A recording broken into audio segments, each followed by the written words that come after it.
There we go. Go. All right, Dave, or Corey, what were you talking about? Oh, I was saying I feel like so much of like the what to post and how to post on TikTok is geared toward like creators making like organic content to like get paid off views, where we already know that like ecom content is like siloed as far as like how many eyeballs you're given. And so I feel like the good rule of thumb, people are always like, oh, post twice a day or three times a day. Or I feel like if you're gonna link a product, your post needs like 48 hours to breathe. Otherwise you'll kind of like kneecap the previous post. Like if you just post, like so we have a couple different products. So like we can post like something linked to the singles, and then the next day we can post like maybe one of our six packs or the ultimate, and like that's fine. But if we post like singles back to back, or when we launch new flavors in jars and we try to post them back to back, it's like you'll see views like go up, and as soon as we post another video, like the other video will die off, and then like the new video will start carrying on, Mhm. um, just because there's just like so much traffic allotted for e-commerce. Yeah. Yeah, I would even say for organic, like I've seen when I used to run like organic campaigns posting, like I would close the app entirely. And I don't know if that's a conspiracy theory, but nearly every single time I would post something and close the app, like it would get a million views in 48 hours. Like that was the one time something went viral organically. And I think it's because they want to like hold the notifications from you and keep you addicted from like a consumer standpoint and like a brand standpoint to the app. Yeah. But don't hold me to that. Might be a conspiracy theory. That's kind of crazy. Doesn't hurt anything though, right? I mean, it Like, did yeah, you're work. It like, worked you're, on yeah, it's kind of Yeah. like, it's not gonna, it's like maybe an old wives' tale, but it's not gonna hurt if you try, right? Um, I will say this, I don't want to call it a hack because I don't really like, again, like I don't really know if this works, but if we really want a video to take off, um, we'll bank our like back end like CRMs, and then like we'll do a big CRM blast right before we push out a video, just because we'll get CRM traffic. They'll come to the page, they'll click around, they'll kind of like get Smart. refreshed in the ecosystem. And then when we launch a video, we're like at the top of their thing for whatever. So like then they get served our stuff. They had just saw us earlier. So if we're like really trying to push something, we've done that a couple of times and that's worked. But it's like, I mean, you can really only do that like once a week, with like how the CRM stuff works. But that I think it does work. But yeah, I mean, who knows if it really works? Maybe it was just a good video. Yeah, true. I see Michael in the chat saying they go to live 4 to 5 times a week with posts and 2 times a day, actual lives. That's a lot. But that's what we were kind of just saying is what we should be doing, I guess, ideally across every account. Yeah. It's exhausting, though, if I it's like think, a one-man yeah, show. lives are like, lives are a good superpower too, as like a brand, because it'll lift your videos to get like the red dot around it and stuff. Mhm. Um, and so we've seen some videos take off like while we've been live. Like we'll, sell a little bit on a live, and then we'll look at sales after the live, and it's like, where did all these sales come from? And then we'll have a video that gets like, it's like, oh, this video from 3 weeks ago, I got 100,000 views like randomly. What Hmm. have you found to be some of your best strategies during your lives? Don't do what we do.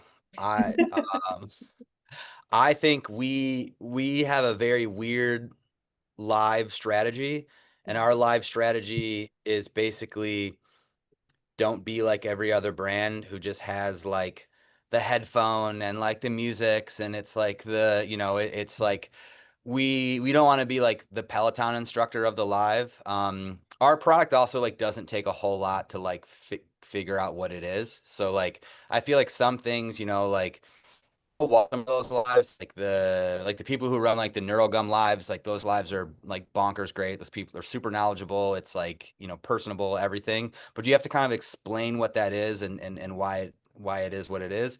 We sell candy, so it's not like we're not changing the world. It's not, we Doesn't don't. take a lot to show how it works. Yeah, yeah, it's not like, oh, this is toffee with like lion's mane and melatonin for whatever in it. It's just like it's toffee, it tastes good, it's butter and sugar. But no, we kind of use our lives. What I will say is like we use our lives as just kind of like really building out that core group of like super fans. Yeah. Which then just extends to everything else, right? Like I know the first 10 comments on every one of my videos is going to be like Sarah B, Jill, Mandy, like we have like our OGs who are kind of like our super fans, if you will. And so getting to interact with them one-on-one in real time is like super cool. So we kind of use it as like community building, and if people buy toffee during a live, that's great, but we're kind of using it more to just like amplify our voice, tell people about our brand, what we're about, and then again, try to like signal to people like these are the type of people we are. So if you also agree with that and you also happen to like candy, then maybe you should try some. Awesome. Well, welcome everyone. If you're just arriving, please drop your information in the chat and let us know where you're zooming in from, what you hope to learn, what your brand is, what you sell. And welcome to From Affiliates to Full Funnel, the TikTok strategy behind 40% of sales. I'm Kimberly Anderson Much, Director of Content at Go Fish Digital, and today we're digging into how brands can turn TikTok affiliate chaos into real measurable growth.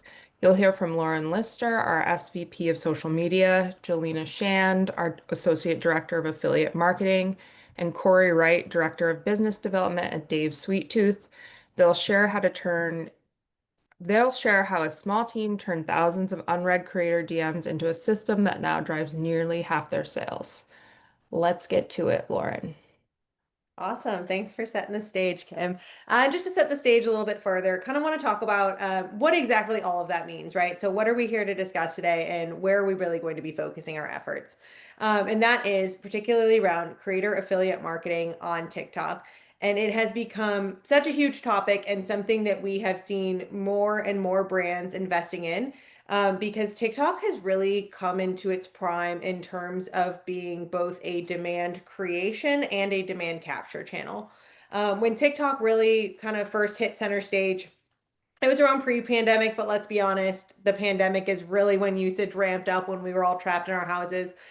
TikTok really kind of earned its role as what people viewed as an awareness driver, right? It's where people go for discovery, and that was kind of where the journey ended.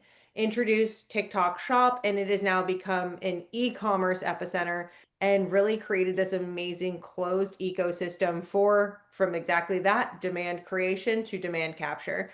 And affiliates have really become the center of that. And so why are we talking about affiliate chaos? And that is because as affiliates become such a center point and so integral for brands helping to drive sales on TikTok, if you are not really leveraging them and maintaining control of those creators that are out there, especially those that are already wanting to basically speak on behalf of your brand and with you, you are going to be losing revenue and leaving those dollars on the table. So what we want to do is talk about how we can leverage affiliates in their traditional model. One, how we're starting to see this expanded model where we're really, we were just talking about lives, right? Affiliates can play a role in your live efforts as well. And so we do want to chat through that as well. And really the end takeaway is what can you be doing now to prepare, and I shouldn't even say prepare for Q4. Q4 is here, to really make sure that you are set up for success as we sprint into the holiday season. Let's be honest, again, holiday season probably started with Prime Day. TikTok is going to be hitting soon with some of their promotional periods as well.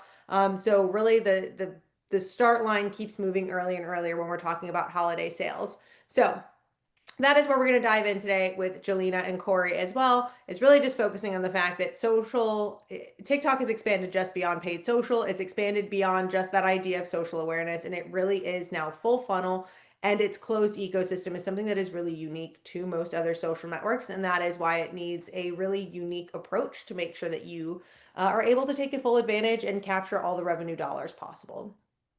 And so with that though, before we really dive in, I do want to pass it over to Corey to talk to us a little bit about Dave Sweettooth, who is one of our Go Fish clients. We've had an incredible relationship with them so far. It's been a lot of fun. And so yeah, we'd really like to dive into who the brand is. Yeah, what's up, everybody? I'm Corey. I work for Dave Sweettooth. Dave was Andrew's dad. That's kind of where the name comes from. He was a Detroit firefighter, and he was always making sweets for dudes at the engine house. He retired. He tried to play golf full time. That didn't work out because everybody kept hitting him up to buy toffee and banana bread and cookies and stuff like that. And then Andrew did a couple of craft shows with him and really like saw it like, hey, like we don't just have to sell this stuff to like friends and family for the holidays. Like we can make a go of it. And so he formally launched the company in 2011. So now it's almost, what's that, 14, 15 years later. And now we're selling on TikTok, something that Andrew's dad never would have even been able to conceptualize like as a concept, is now one of our actual like biggest revenue channels. So, and then technically I do like all business development, which is like a really fancy way of saying sales. But for such a small team, like I'm sure a bunch of people like in the chat, you just wear so many hats, you know. So we're doing everything from making social media content to email blasts to managing stuff to ordering stuff to helping with production if needed, fulfillment, like kind of all the, you know, all the day-to-day stuff. So title might look really fancy, but it's pretty much everybody's all hands on deck here all the time. Awesome. Thank you. And so, yeah, hand over to Jelena to kind of talk about where we started the relationship with Dave's. Yeah, so we have an incredible team who's not all here, shouting out Amber and Cole, who are amazing people that really took this account from day one. So we came into over 1,200 unread messages. We're talking about samples that are maybe lost in the UPS tracking, product questions, collab requests. All of them are being unanswered and unresponded to from day one. Along with that, there was a mixed strategy between target collaborations and open collaborations, which is essentially a way to incentivize creators beyond a one-off plan, leaving thousands of affiliates with untapped potential. And then beyond that, with this unique case of a food and beverage product and the seasonality of a chocolate toffee-based food incentive, there was a lot of unique challenges specifically for Dave Sweet Tooth beyond what we typically saw on a TikTok shop, which we'll kind of get into with Lauren in the next slides. But there's a lot of uphill battles we came into right away, and then we kind of conquered it one by one.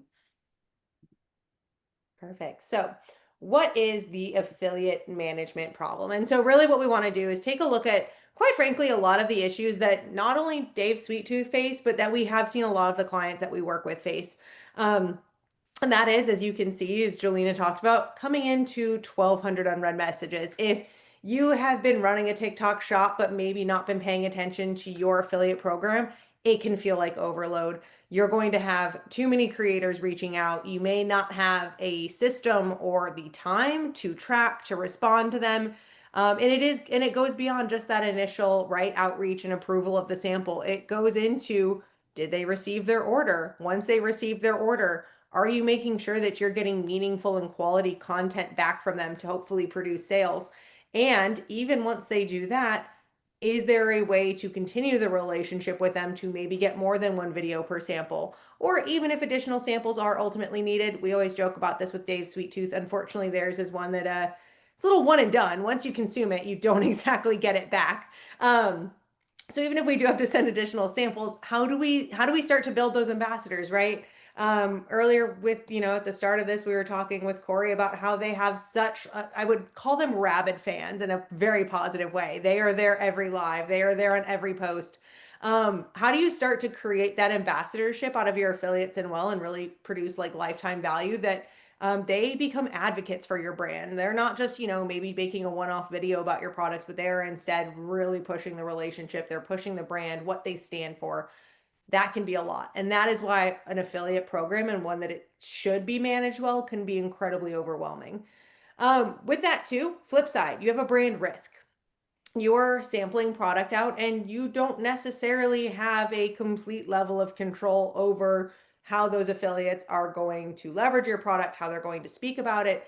And so it's really important that one, you are first making sure that you are sourcing and sampling out to high quality creators, whether that is just approving requests that are coming in, or if you're doing the actual outreach as well, you do want to take a look at the content, the quality of the content, the type of GMV that they generate on a regular basis. And with that too, you want to make sure that, again, you are making an investment by sampling the product. Those samples aren't free. That comes with a cost. And so you want to make sure that in order to get the ultimate return on that, that you get the most high quality video back that you can as well. So something that we do is we partner with our brands to develop creative briefs when we are sampling out products. So to Jelena's point, sometimes there's seasonality messaging that we really want to focus on. Maybe, in the case of Dave Sweet Tooth, there are specific new flavors that we really want to focus on, or specific talking points or value props. I know we have Michael that is talking about car parts and things like that, a little bit more technical. How do you want them to speak about it? How do you want them to present your brand? And what do you want to focus on to help drive the sales, so that there is also a consistency in messaging across your brand efforts as well as your affiliate efforts? And so that's something that you really do need to make the time and investment in to make sure that you are providing the proper guidance to those creators so that you're getting quality content back that you want to promote and want to ultimately put additional ad dollars behind to amplify. All that being said, if you're not doing this or not doing it well, you are missing out on revenue. Unmanaged affiliates equals lost sales opportunity. Like I said, this is probably one of the fastest growing areas we've seen in terms of brands recognizing the need to tap in here. And that's something that we really want to focus on, especially again, as we head into the holiday season. Shopping intent is high, so we want to make sure that we have strategies that are primed and prepared for essentially now so that we can get ahead of that. And last but not least, like I mentioned, there is seasonality. There is seasonality as it relates to shopping intent. There is seasonality as it relates to logistics and fulfillment, new product releases. Again, with Corey here speaking about Dave Sweet Tooth, something that we've really had to keep in mind is that shipping toffee during the warmer seasons and warmer months is not impossible, but it is something we need to be more mindful about. Chocolate unfortunately does melt. And so honestly, Dave Sweet Tooth, they do an amazing job. They pack their products with ice packs, they're insulated coolers. They will make sure that you get your toffee in a solid form. I can personally vouch for that. I bought some this summer. But obviously that does come with an added cost. So one, that is something that our team is keeping in mind when, again, we are thinking about that cost of goods sold of sampling and making sure that, we try to factor that into the return that we're seeing on the videos. But also that we're thinking about that from a strategy perspective, right? Hey, rather than just sampling out one bag of one flavor that is going to require the same amount of insulated packing materials as sampling out 3 bags, maybe let's go ahead, find some high quality creators, strong GMV. Let's sample out 3 to 5 bags at one time so that we can make sure that we're maybe likely to get 3 to 5 videos for the cost, the overhead cost that is that insulated shipping, right? So there's some really great functionality that we can do with seasonality and making sure that we're being smart and strategic with how we approach our creators as well. So with that, I wanted to drop a poll to, kind of tee it up to the group here. How are you currently managing your TikTok affiliates, right? Are you not running affiliates at all yet? You're not touching them. Are you doing it yourself, just manually in the DMs? Maybe you have a CRM partner that you're leveraging in-house to try to keep track. Or are you currently partnered with an agency such as us to run your affiliate efforts? So we'll give a quick second.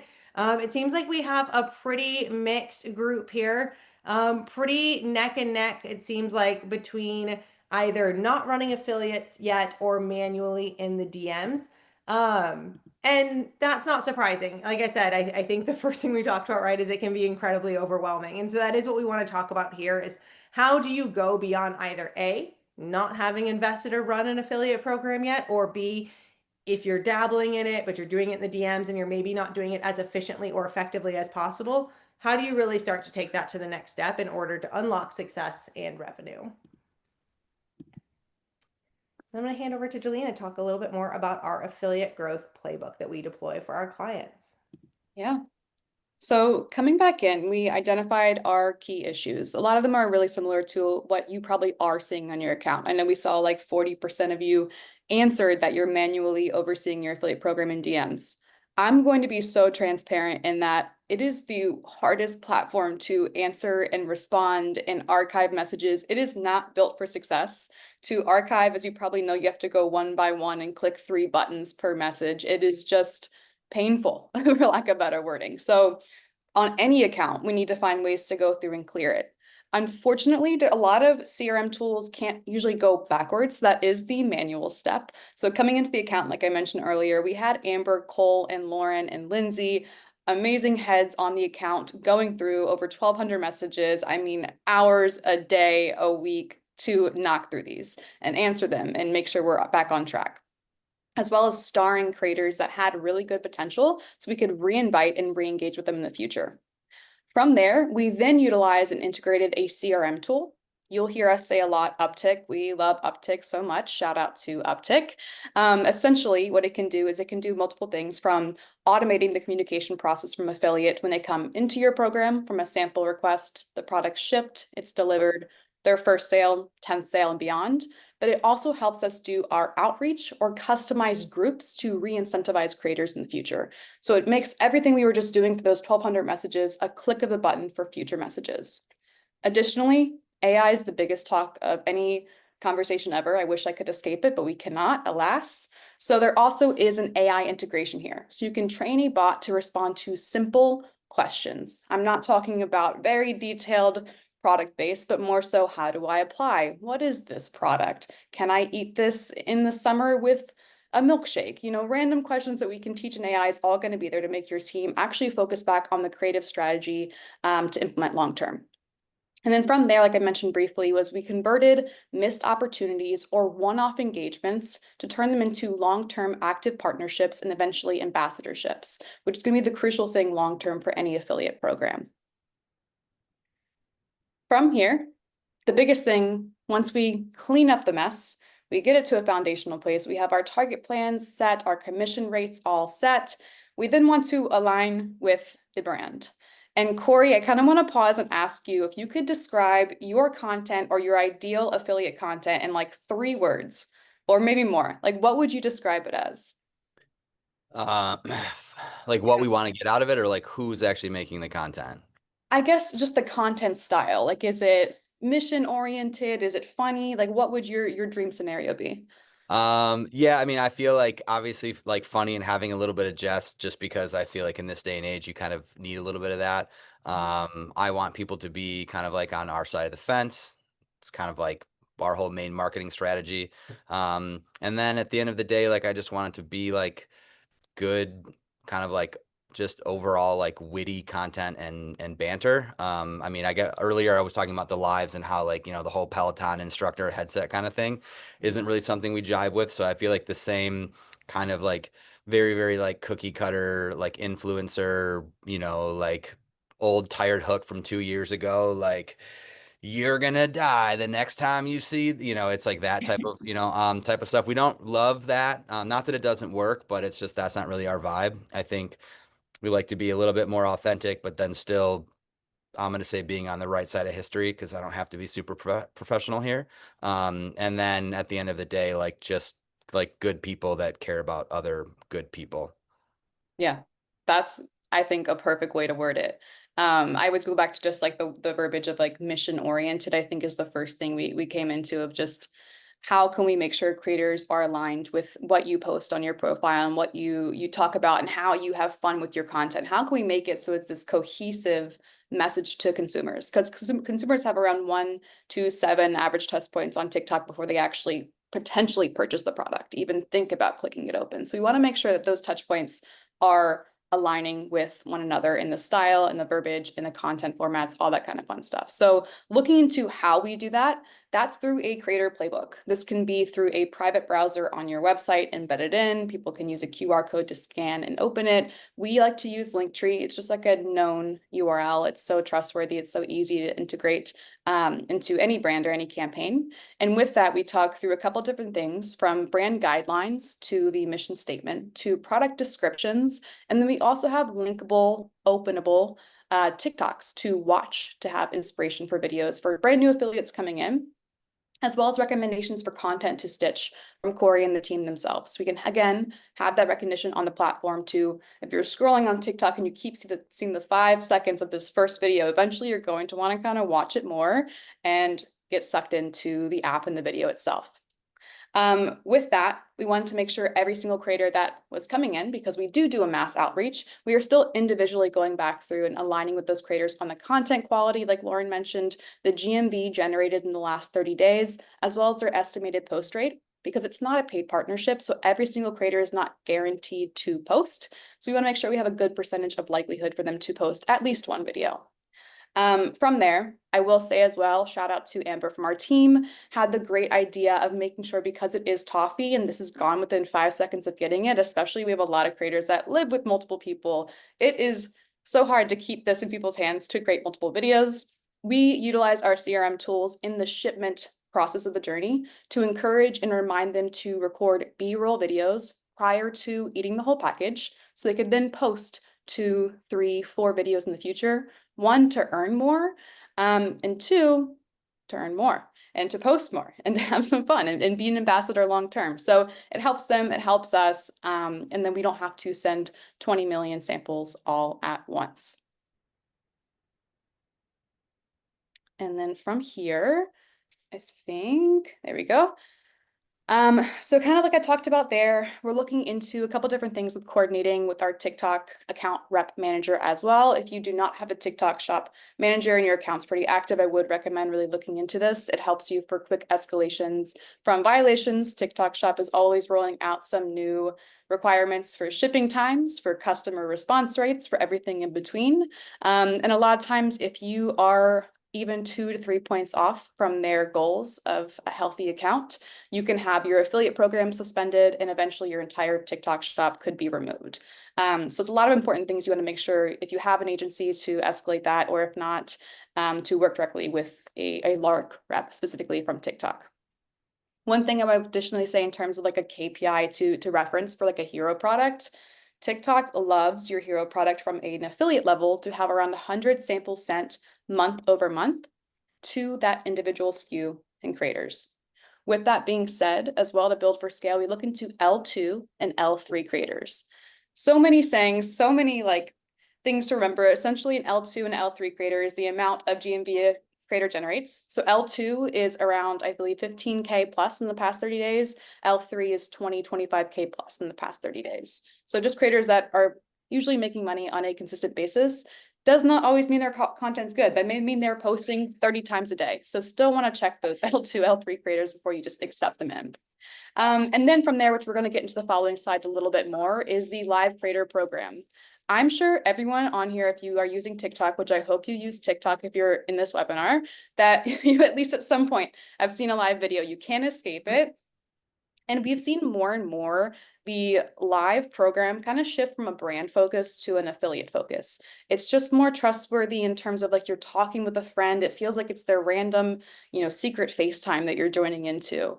And so we'll kind of talk about how we synced up our team to align with the fulfillment timelines and making sure we can get things into affiliate hands on time, not just in the sense of making sure it won't melt with the packaging, but also, again, going back to those TikTok guidelines of we have around 48 hours to ship a product. So we're not going to be sending samples on a Friday afternoon, and Corey's not going to be pulling his hair out because we just made him rush to ship a product to an affiliate live host. So making sure we're also aligned to properly scale with also not hurting the products or the shop's performance score.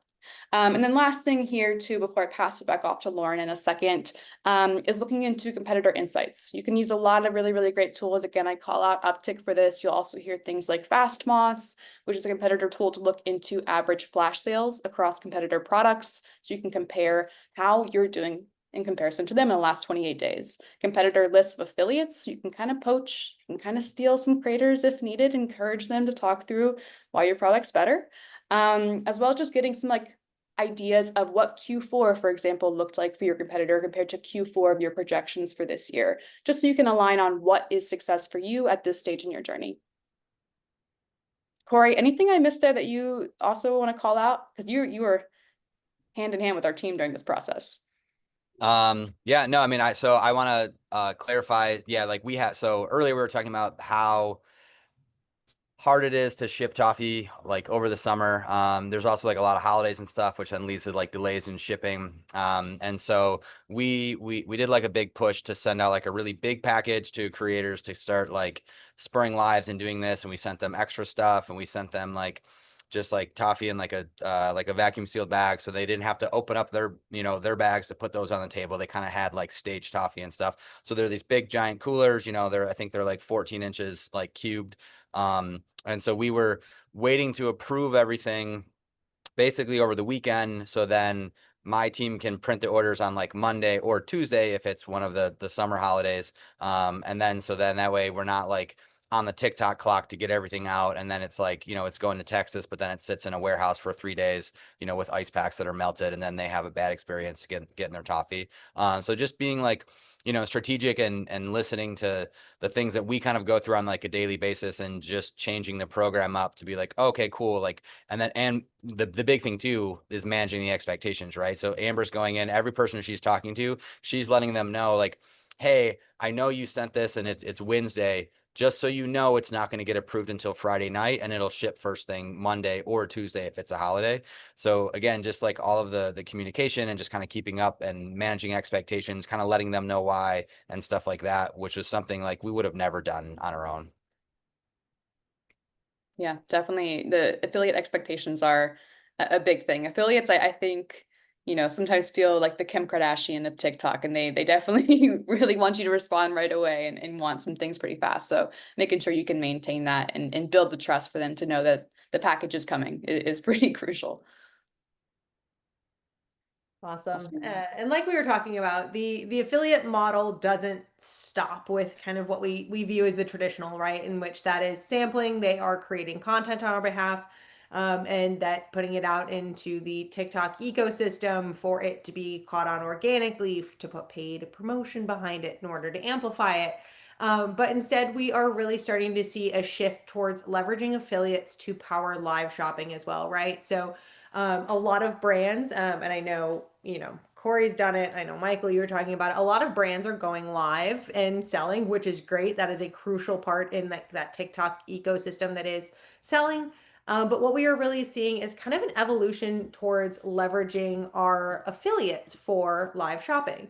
And so really, what exactly is that? That is a capability and a functionality within the TikTok app that allows for affiliates, so creators that you have partnered with, to essentially go live. They are going live from their name, from their handle. They're not going live as your brand necessarily, but they are going live and they are able to basically tag and tap into and sell your products on your behalf while they are live. And so what this is the point of differentiation really is just who's selling, right? It is a creator that is selling rather than the brand itself. And why we find this works is, one, there is just a huge layer of authenticity that comes from a creator selling, right? It's the same reason that affiliate videos work so well. It feels authentic, it feels organic, it's peer driven. It is basically a third party that is giving credibility to your brand. And so rather than just doing it in a snapshot moment of a single video, they're able to go live and garner attention in a little bit of a different way. We find that this seems to also very much be leaning into where we are seeing TikTok similarly push views. We are seeing kind of an algorithmic shift towards creator based live selling rather than just brand live selling. At the top of the webinar, Corey was talking about how it seems that there are sometimes only a certain number of views that are dictated for certain types of posts, right? And the algorithm understands, what is kind of a lifestyle content post versus what is an e-commerce selling post. And obviously, the algorithm is able to do the same when it comes to live shopping. Is it a brand that is shopping, or is it an individual that is that is going live instead? So we're seeing a shift towards views really kind of coming towards affiliate led live shopping moments. And so what we do is we were able to tap into this with Dave Sweet Tooth as well. So it really allows for them to capture sales from live selling without having to always be live themselves. And I think something that was really unique here is that it does shift the stage a little bit, right? A lot of times when our affiliates are going live, they are a little bit more e-commerce driven. They are selling, they are talking about the product. It's a little bit more about that true kind of conversion emphasis that you may expect from live shopping. But then what that does is that it positions Corey and Andrew, when they are going live as Dave Sweet Tooth, to focus a little bit more on the brand and the culture and the community.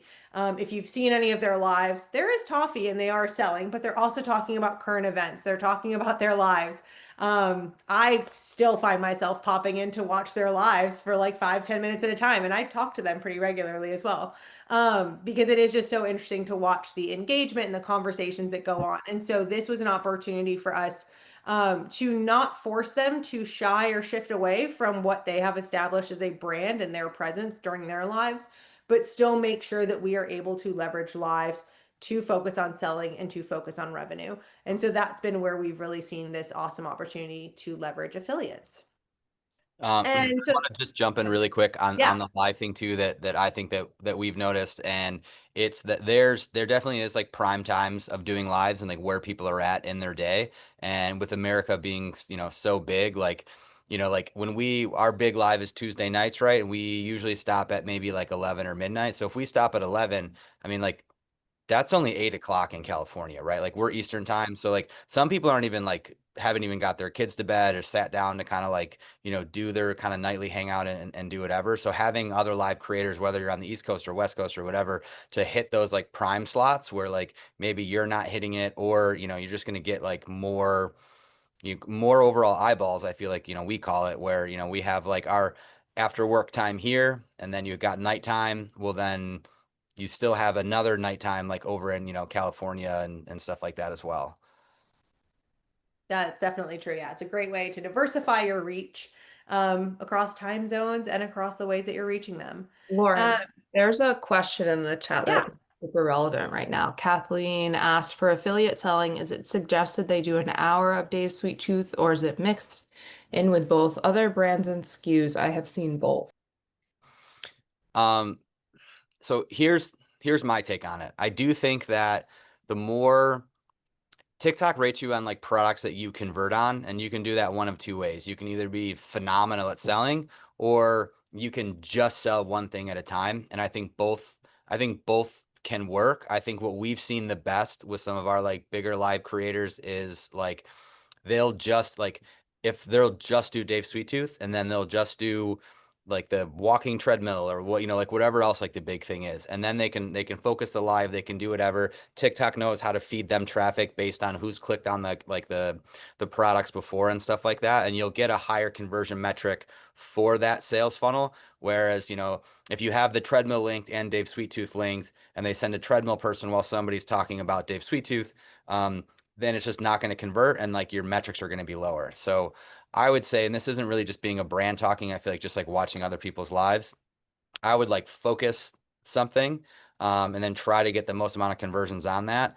And then because you can also like add and delete products like in your live, like as you're kind of live. So don't just load up your live in the beginning and then just kind of filter it one by one. Almost kind of treat it almost like a segment, right? Like run something for, you know, an hour or two, and then switch or reset up or pause, and, you know, and do whatever. And then same thing with videos. Like if you post, you know, 3 or 4 videos on a product, like that's going to rank higher than just posting one video on a product. It's going to like kind of teach the algorithm what you're selling, and it keeps testing that traffic, you know, kind of like if you when you do like ads, right? You like make ads, and then you kind of like trim all the fat and get them tighter and tighter and tighter until you have a really good performing ad.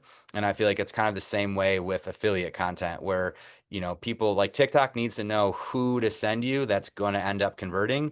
And if you're trying to be everything for everybody, it's not going to work. And if you just make one video for 30 different companies rather than 30 videos for one company, it's going to be completely different as well. perfect. Awesome. Thank you, Corey. Yes, no, that I completely agree. Retweet everything that Corey just said. There's some opportunities to look at it a little bit differently, right? But just, yeah, making sure that there is some consistency in what you are featuring. Before we jump into the results, we did not write these quotes. These came from Corey. Just had to take a quick moment to brag on the team that did do a lot of this work. Jelena has talked about Amber and team, and they did a great job. And so really kind of just wanted to take a moment to showcase exactly kind of what comes out of this, right? And this is just a amplification of sales that comes from affiliate. And so I don't know if you have anything else that you want to add, Corey. But before we dive into the results, this was just kind of a little bit of what you had to say on the results themselves. Yeah, I mean, I do want to take an opportunity to like prop out Amber, because it's like she works so hard, like not saying that nobody else from like works hard, but I interact with like Yeah. we're on Slack, we're on emails back and forth. It's just like I talk to her so much. And I'm always just going, you know, this tangent, what about this? What, you know, I'm kind of all over the board, and she kind of does a really good job, like hurting it, but also like listening to me. And then instead of, you know, we've been in business for, you know, almost 15 years. We've worked with a ton of agencies, not just like salesy stuff and marketing, but even to just like management and fulfillment, like Amazon agencies and this and the next thing. And honestly, like your guys' team is the first to like listen to what we're saying and remember what we said, and then like take action based on that. You know, like we worked with so many people who, you know, we'd be like, hey, it's really hard to ship toffee in the summertime unless it's this way. And they would just go, oh, that sucks. Well, like, we'll just do it anyways. And it's like, well, I can't do that sustainably. And I feel like every time I talk to Amber, she's, asking how many of your orders are going out on coolers, it's just like their attention to detail and actually listening to us is amazing. So I just want to make sure that Amber gets like a bazillion credit points for putting up with all of my stuff all the time. We are recording this, so don't worry. We will 100%. Yeah, I was going to say, we will send this snippet for Perfect. sure to Amber Yeah. specifically. Amber knows I love her, but for everybody in the chat, if you get the opportunity to work with Amber, hands down. Sorry, Amber. Now everybody's gonna request you, but like, Yeah. She's been amazing. She's going to be working 80-hour weeks now. No, I'm just kidding. Yep. So real quick before we dive into the results, because I do also want to make sure we leave some time for any additional Q&A at the end. I first wanted to ask another question, which is, what do you feel is the biggest roadblock to scaling affiliates, right? We've talked about some different issues in terms of what we see across our brands. We saw Corey dive into a little bit of where he's facing some issues. So I'm curious, if you had to pick like a top issue that you're facing that's keeping you from feeling like you are really scaling your program and really driving, again, the most effective and efficient revenue from it, where are you seeing that? Okay, it seems like we have a pretty solid grouping here, and that is finding the right creator seems to be a focus. And so that's definitely something that we can continue to talk on. And I will actually help touch on that a little bit at the end too, with some opportunities that we have to partner with you guys before this webinar is over. But like I said, before we get to that, and before we get to the real fun, which is the final Q&A, I just wanted to hand over to Jelena to quickly chat through the results. Yeah, awesome. And the results do come from finding the right creators as well. I mean, I think that's like a huge aspect here. So we'll dive into those resources. But to start, we took the account from 10 to 15% on average, or 15 to 20, my mistake, from sales before of affiliates generating to total GMV to 40% plus of total sales in the account. And that's going to continue to scale. We've seen some accounts go between 60 to 80% of total sales being from affiliates. Affiliates is the biggest underdog. Even though it is an uphill battle at the forefront, the work really, really does pay off. With that as well being said, conversion rates, which is like the percentage of content that converts at least one sale or more in a time period, is really, really crucial. So we took that to around 10 to 15% of a 30-day ratio, meaning that 10 to 15% of any content posted in their first 30 days of being posted generates at least one sale, which is considered really, really healthy on the platform. And then TikTok does have that compounding effect. So content that lives longer than 30 days typically does do better. And that's when we brought the account to around a 25% plus on average of posts that were made in a 60-day time range to convert to one sale more or beyond. Which allowed us to heavily scale here. And that looks back at the conversion quality of the affiliates, the call to actions, the hooks, the recognition that we were talking through earlier in terms of the content styles and formatting. And then lastly here, we did give some predictability through custom pattern recognition, forecasting models to predict how many samples are even needed to generate this many videos? How much stock should we set aside in expected items sold? What's going on? How can we predict the unpredictable? Because TikTok is the Wild West. And while it's not a guaranteed model, it at least gives us some vision so we're not flying blind into Q4, Q1, any day of the year. And then I'll pass it back over to you, or just kidding, I'll keep going here. I was going to go back and just say lessons for every single brand again. Seeding samples generously is huge. I was just at another TikTok event where we had a lot of brands that were just starting on the affiliate program, and they were frustrated because they typically do get asked to seed 100, if not more, samples a month. And if you're a smaller business or if you have a higher AOV product, that really hurts. That is 3 to 6 months of just spending and bleeding out money. So it doesn't mean you necessarily have to send 1,000 samples plus, but we do, again, going back to that hero product, if you can just start a program focusing on one individual SKU that has the most shelf life or seasonality of it being lasting 6 months plus of having traction on the app, focus on that and try to get up to at least 100 samples sent for that SKU so it can qualify for some TikTok incentives to potentially boost and get some co-funding opportunities. Again, going back, loop in your TikTok account manager, find them, hunt them down, do what you need to do. It's a really oversaturated market. They're getting pinged a lot, but if you can build that relationship, it is the best thing you can do for yourself and your brand and even your affiliates with troubleshooting, because I can guarantee there's going to be a lot more crazy things in Q4 that are going to come up, and we want to get ahead of that. And then last thing here is prepare to move fast, especially in terms of virality. It can take one video that can take your average orders per converting video from 3 orders, people are ordering in a 30-day period, to 50 plus orders on one single video. So making sure that you always can switch and jump in, especially with that 48-hour timeline to ship, is so, so crucial here. And then Corey, I'm going to pass it over to you one more time because I just feel like you have such great insight from like a brand perspective. If you had like one key takeaway, like all this aside, like what would your biggest thing you wish you would have known when you first started your affiliate program be? Um, I would say kind of just like understanding the numbers. I feel like a lot of people have said like it's so hard to find good creators and good this and how, and TikTok kind of gives you like all of these things where it's like, oh, this is their monthly GMV and this is this and this is the post, and you can make decisions based on that. But I think the big takeaway is like it doesn't really matter if if every sample goes out and every person like makes a video, if they're all kind of like shit videos, right?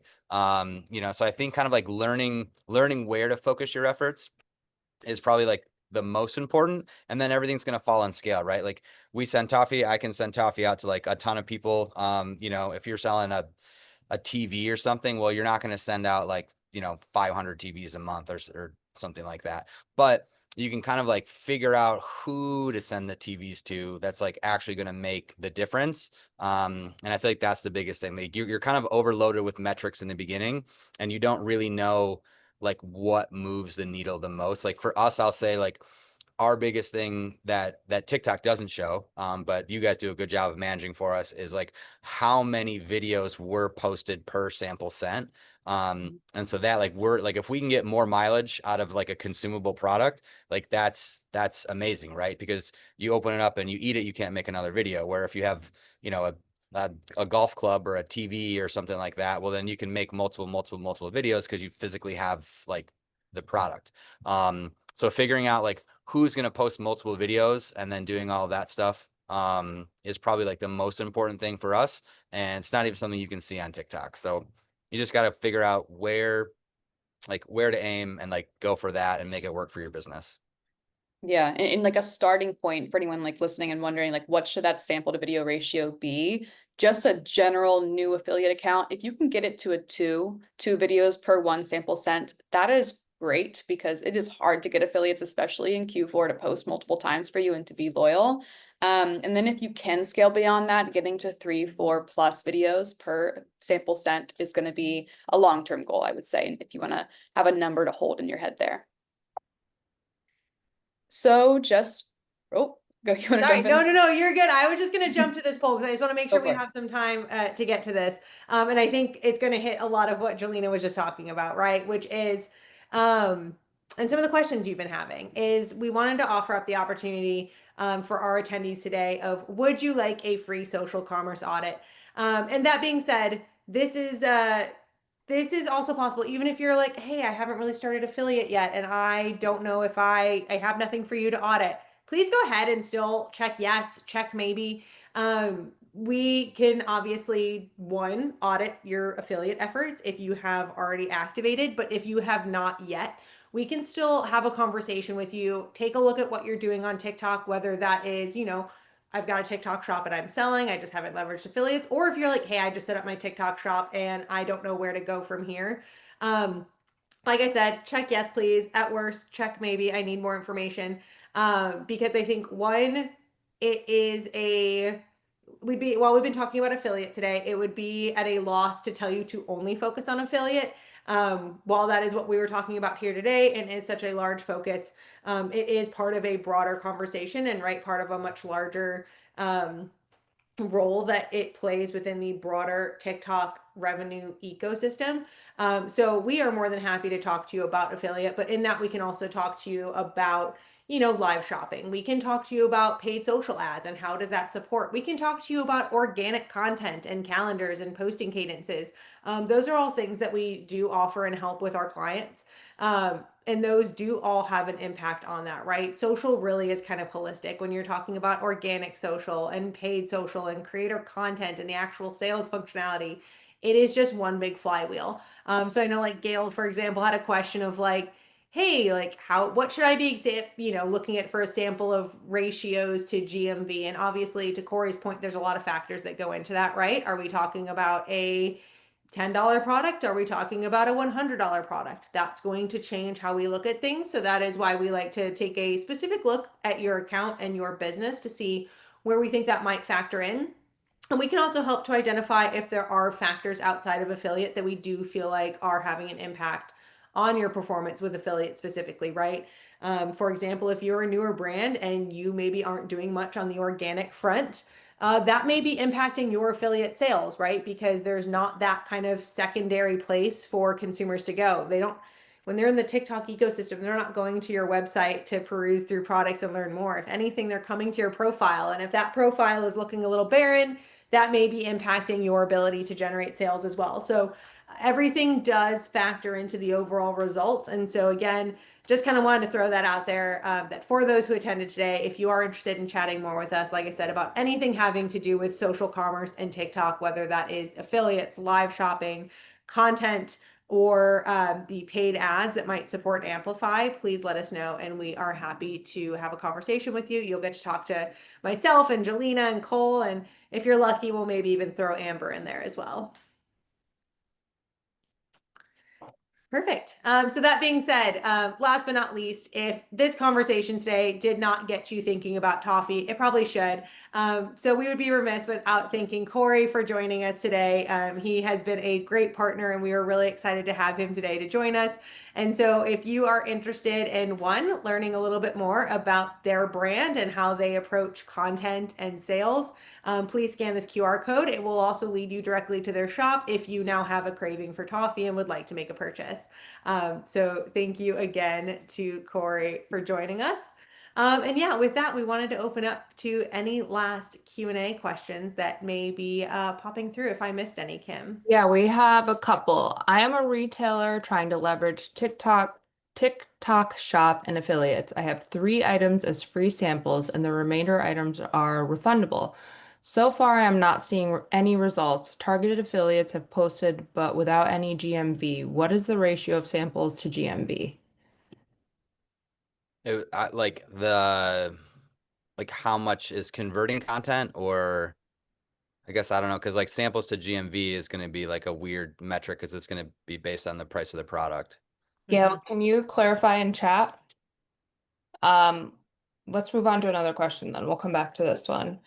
Our biggest issue is getting affiliates to get the videos made. They seem to want the free car cleaning products or towels, but then don't make the videos, even with affiliates with decent GMV. Just trying to learn how to dial this in. Hope you guys get into this or can possibly bring it up.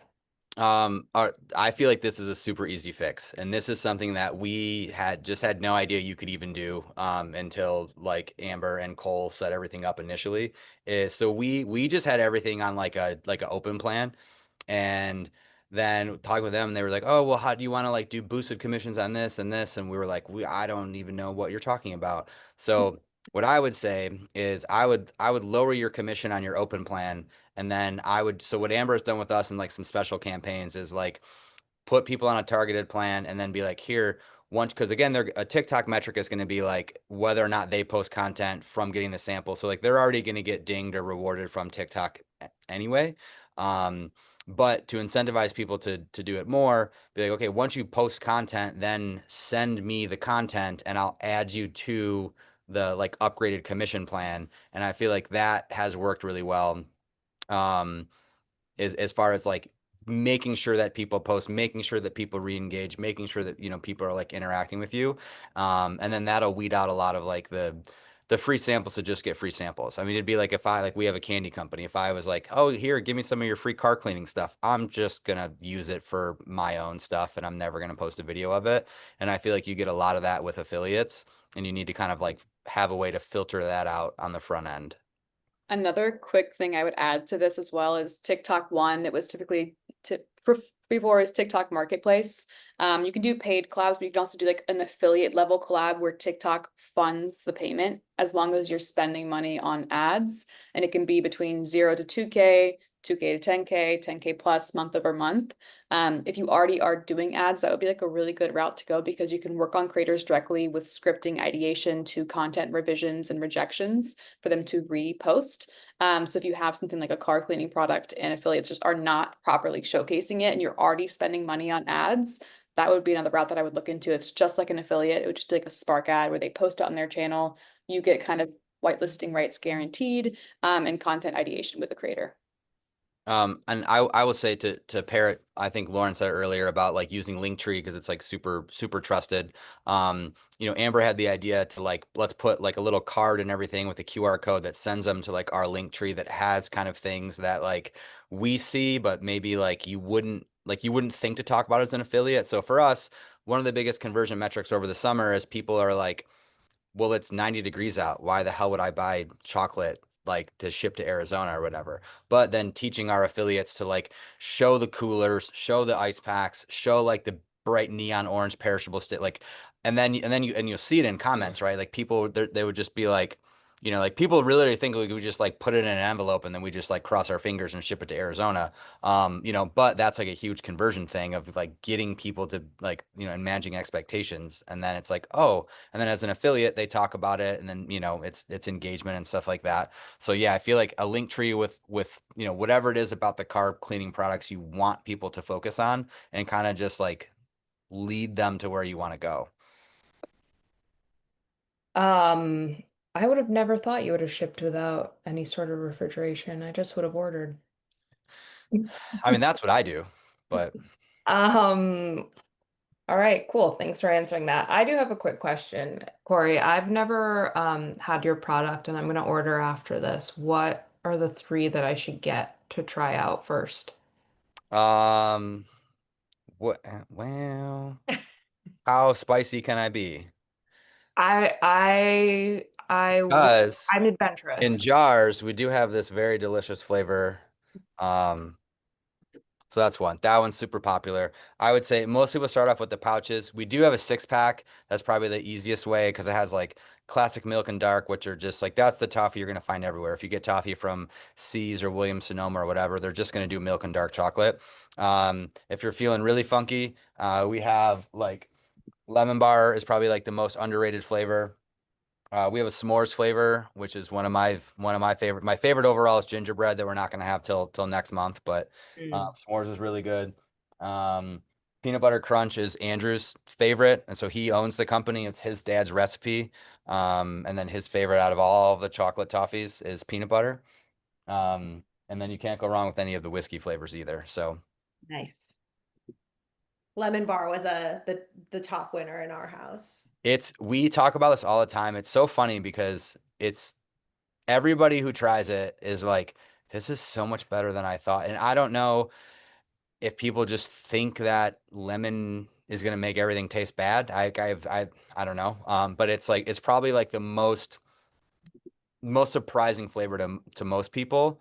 And I don't know. That's kind of like, I feel like milk chocolate, you kind of know what you're going to get. Dark chocolate cherry. Oh, cool. You put cherries in the toffee. But I feel like lemon bar, I feel like people are like, I don't know. Or they think it's going to be super sour. And it's really just like a hint of lemon.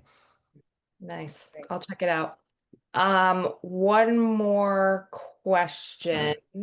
What videos do you feel actually drive sales? And I guess this is for everyone across the board because it's going to be different in everyone's experience. Lauren, you want to start? That's a hard one. So it definitely does vary. I think obviously when you're talking about something like Dave's Sweet Tooth, right? To that point, like it is hard. You're not showcasing like how it functions. Like it's toffee. You eat it. I will say generally though, like I do love a good functionality if it is a more complex product. But for me, I'd say the best videos are conversational, right? Like I want it to fit what I'm getting from TikTok ordinarily, which is kind of lo-fi, right? Like I don't want any big production value. I just want someone that's sitting there talking to their camera, like I'm in a room with them, hanging out with them, a touch of humor. And I think that's really what, for me, what converts and brings me in is just that like layer of authenticity that I just immediately trust you as a friend. For sure. Yeah, I would like piggyback off of that and say anything with like a TikTok interactive tool, so like stitching or replying to a comment with the video, it takes my eye away from the product card. Where if I see that, I am so anti-capitalism that I'm just scrolling. I'm like, no, I don't want to see it. So if you can take my eye away from it, that's usually what gets me from like an affiliate level. The irony of the career you have, I Jelena. know, right? I'm just working against myself. Corey. Yeah. So I would say kind of parroting a little bit with what Jelena said, like like the big orange shopping cart is kind of like an instant no, even doing what we do for a living. But we get so many comments on our videos that are like, we know this is an ad and we're still gonna watch it because we love it. But again, I would say don't copy what we do. I can't recommend that. But I will say that there's like this weird blend of like authenticity and emotion that ends up always like hooking me. And it can be like a little bit, I'm not saying like it has to be like, you know, it has to be like Sarah McLachlan, like holding a puppy or something. But like there's some of the videos that have hooked me really like multiple times have been, so like Nathan and Sons, they do like the underbrush gum. It's like, I don't know, it's like $40 for a couple packs of gum. It's insane. But it's like this POV and they have all this science equipment and they're just like talking and it's just I don't know if it's the cadence, it's like a little bit of ASMR, a little bit of whatever, but then they really go into detail on a lot of stuff. And so that kind of like makes you like think a lot. But also like just videos that feel real. And so that in their videos, if you look at any of the underbrush gum from Nathan and Sons, it's like they're talking about these like crazy challenges of like they're trying to source like a specific thing that like you can get in the marketplace somewhere else, but it's like not as good or it has to come from like, you know, this type of a tree versus this type of a tree. It's kind of crazy. But then just videos that are like just more authentic. I mean, again, I'll go back to like the Peloton instructor lives and stuff like that. Whenever I see a video where it's just clearly somebody that just seems just like a shell and they're just like kind of getting through it, it's just like I feel like that's so easy to see through. So I feel like it's like the authenticity, because again TikTok's gonna like shoot you to like whoever like your algorithm is gonna shoot you to. So like what works well for some people is gonna be completely different from somebody else versus somebody else, right? Because it's like your content, the type of people who consume like your content, and then it's like got to be tailored to that. So like if you're trying to like mirror what somebody else is doing, it's probably not gonna work just because it's not authentic. Yeah, that makes perfect sense. Well, Corey, it was fantastic to meet you. Thank you so much for joining us today. Lauren, amazing as always. Thank you. Um, we are a little bit over, so that concludes our webinar, and I will talk to you both offline. And thank you to everyone who attended. Thanks for joining, guys. And thank you again, Corey. Yeah, no problem. Bye, Bye. guys.